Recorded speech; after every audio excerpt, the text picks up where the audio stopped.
नमस्कार दोस्तों, स्वागत है आपका अपने YouTube चैनल बागवानी में। मैं हूं आपका दोस्त Shri Krishna Hirwar, MSc fruit science. आज हम बात करने वाले हैं पपीते में आने वाली वायरल बीमारियों की, मतलब जो बीमारी वायरस की वजह से आती है। इस वीडियो में हम बात करेंगे पपीते की सबसे खतरनाक और सबसे महत्वपूर्ण बीमारियों की, जैसे पपीता रिंग स्पॉट वायरस, पपीता लीफ कर्ल वायरस, पपीता मोज़ेक वायरस।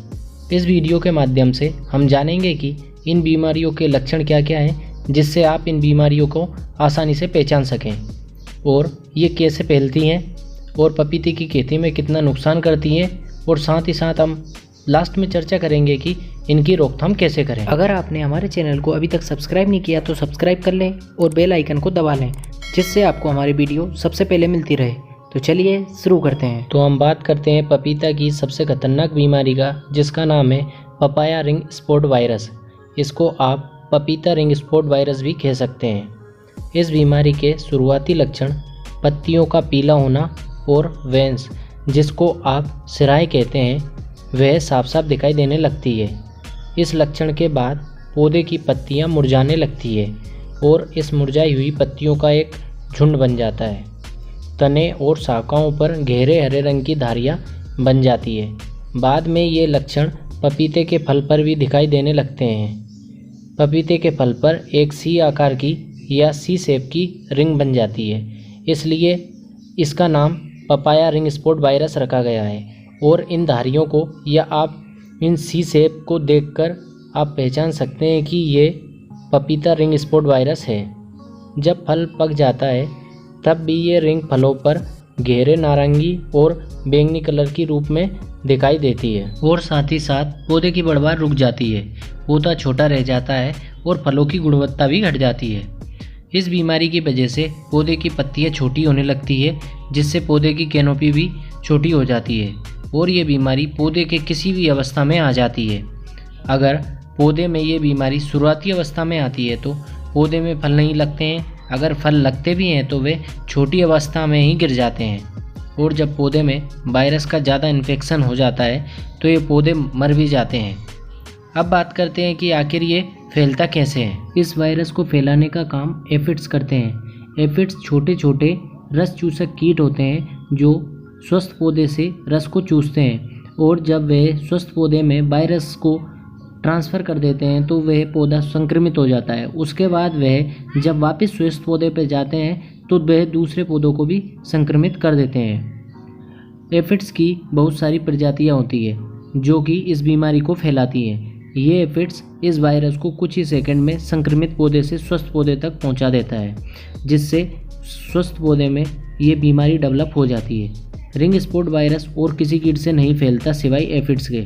ना ये वायरस मिट्टी में रहता है, ना आसपास के किसी सड़े गले पौधे में रहता है। ये केवल और केवल एफिड्स द्वारा फैलता है, इसलिए हमें एफिड्स का कंट्रोल करना बहुत ही आवश्यक हो जाता है। ये वायरस कभी कभी पपीते की पौध या कद्दू वर्गीय पौधों से भी फैलता है।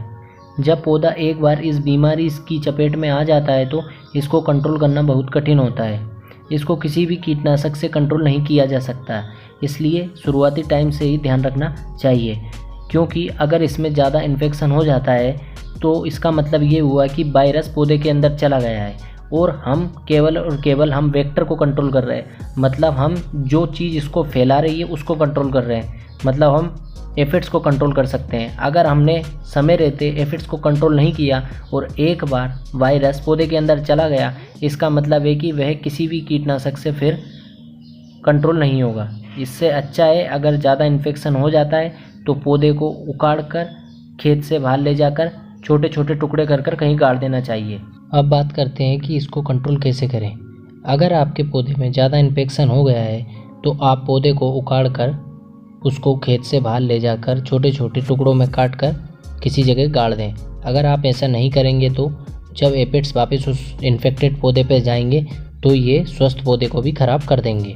पपीते की खेती उस जगह नहीं करनी चाहिए जहाँ पर पहले से ही पपीते का कोई बगीचा हो और उस बगीचे में बार बार वायरस की समस्या आती हो, क्योंकि जब एफिड्स उस इन्फेक्टेड या संक्रमित बगीचे में जाएंगे और आपके बगीचे जिसमें स्वस्थ पौधे हैं वहाँ पर आएंगे तो ये वायरस को लाएंगे और वायरस उसकी वजह से आपके पौधे में नुकसान होगा। तीसरी बात ध्यान रखें, पपीते की खेती के आसपास कद्दू वर्गीय खेती नहीं हो तो अच्छा है, और ना ही उस खेत में कद्दू वर्गीय कोई फसल लेनी चाहिए। एपिड्स के लिए आप ट्रैप क्रॉप के रूप में मक्का को खेत की मेड़ों पर लगा दें, या खेत के अंदर ही 3-4 लाइन मक्का की लगा दें, जिससे एपिड मक्के के पौधों की तरफ आकर्षित हो जाएंगे, जिससे वायरस फैलाने की जो क्षमता होती है एपिड्स की वह कम हो जाएगी। इसके अलावा आपको पपीते के खेत में येलो स्टिकी ट्रैप भी लगाना चाहिए, जिससे एपिड ट्रैप में चिपक जाएंगे और मर जाएंगे।